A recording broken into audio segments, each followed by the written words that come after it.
What's the status of Clowney right now? Still waiting to hear?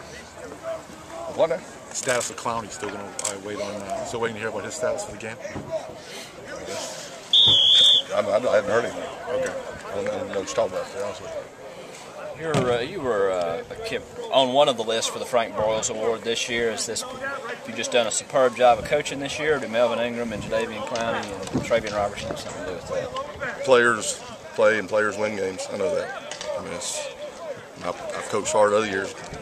Right. Probably hadn't been as good. You got to have good players. It's Jimmy's and Joe's.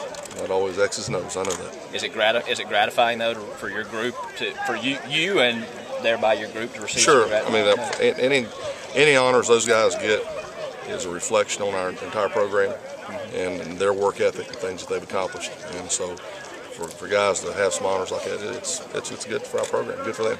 When did you find out about the Broyles Award? Somebody just came and told me. I didn't. I know what it is, right. But I mean, I think Coach Sherb told me one night. I don't even remember. What was your reaction? I mean, did it feel good at least? Oh yeah, I mean, anytime somebody compliments you, it feels good. But I'm about winning this ball game. I mean, believe me, all the awards, they don't mean anything unless you go win ball games. And I've said it before. In Division I football, the fun is in the winning, and I know that and I understand that. And we got the chance to accomplish something really special here in South Carolina here next week.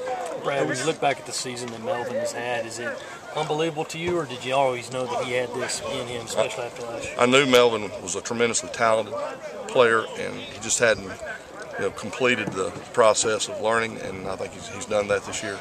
And he's learned how to finish plays, finish ball games. I mean, he is a very talented individual, and I think he's got a great future in football ahead of him. Did you have to challenge him at the beginning of the year, or was this what he came in to do? No, he came in ready. He came in ready. I mean, I've had years I've had to challenge Melvin. As we worked through it, he learned how to work. But he's a fifth-year senior, and he understood what was at stake. For our program, for him, and he's really worked hard at it.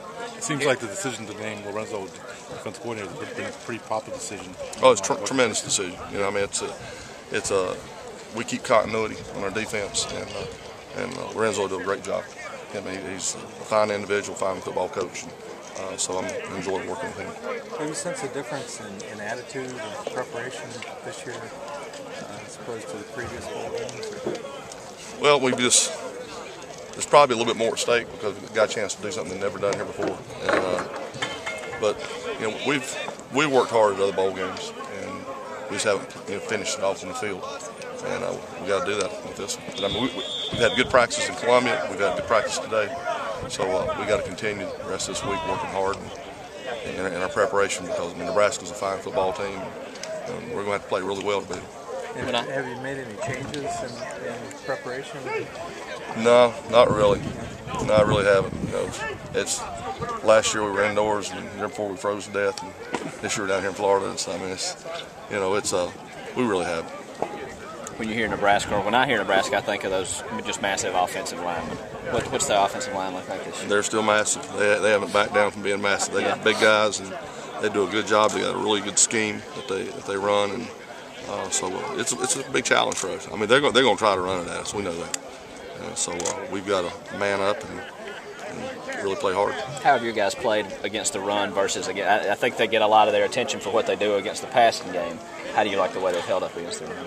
I built this defensive line starting years ago based on speed. Yeah. So when we got to third down, we could make things happen. Yeah.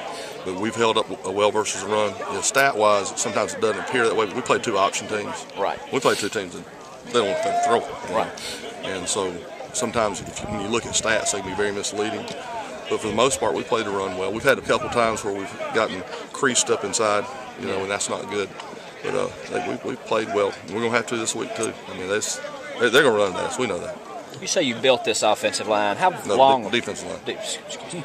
How long a process is that? I mean, how long ago do you start thinking, all right, this is what it's going to look like in 3 or 4 years, and I need this piece and that piece, etc. This is my 6th year here. Yeah. For my 2nd time, and it's a process. My 1st year, we had a collection of bodies, right. Guys that worked hard and won the Liberty Bowl with them.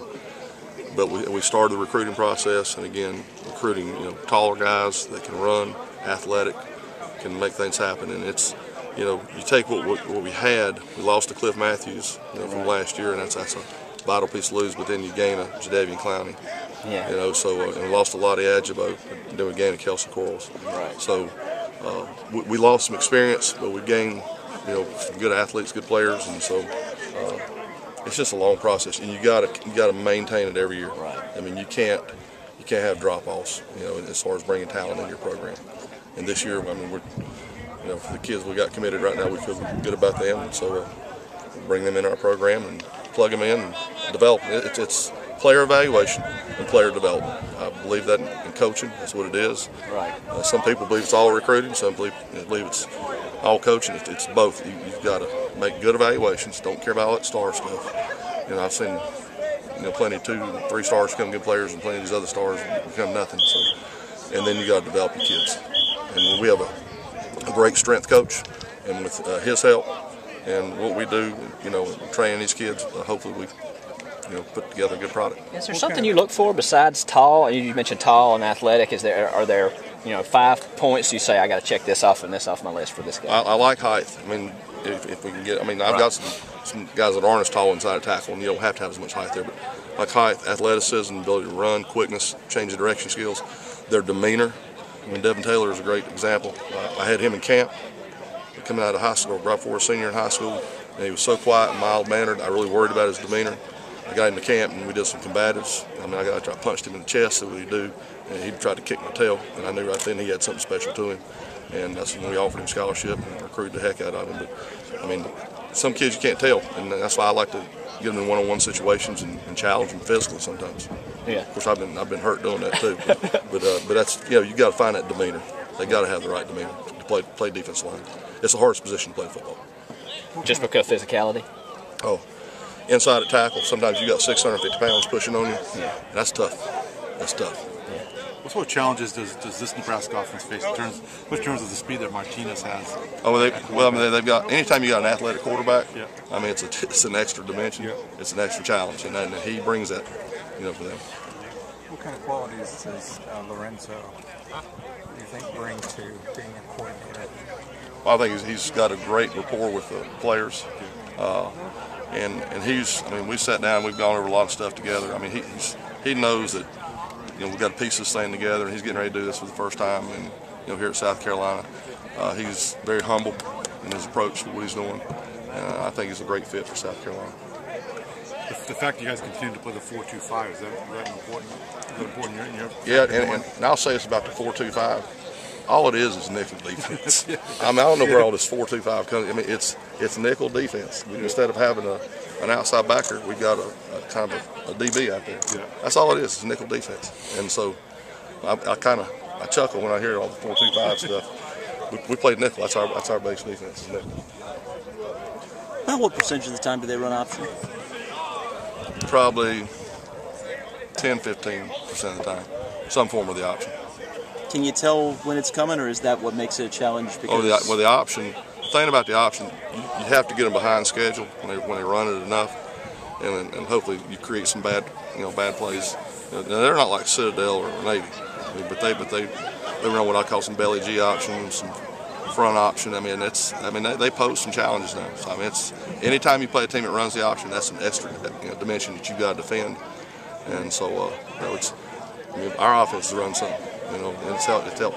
It's an extra dimension that you got to defend on defense. How much is option versus just straight runs for Martinez because he's such a good athlete? They do both. They got some quarterback traps, draws, leads, and then they got their option series too. So he's going to carry the football. We know that. And that number 22 is a heck of a back. He is tough. So we've got a big challenge in this game. Is there a kid that Burkhead compares to that you've seen this year? Tell you who reminds me of, it's made, and not because the guy's from Nebraska, but Rob DeBoer. When Rob was here, I was here then, and Rob was a tough, hard-nosed runner, had more speed than what people gave him credit for. Burkhead, he was like the player of the year in the state of Texas coming out of high school at his level of football. But he reminds me, he runs that way, and it's hard to tackle, hard to bring down. You got to really tackle him. He's not going to just go down. You got to really tackle him. Thank you, Brad. All righty.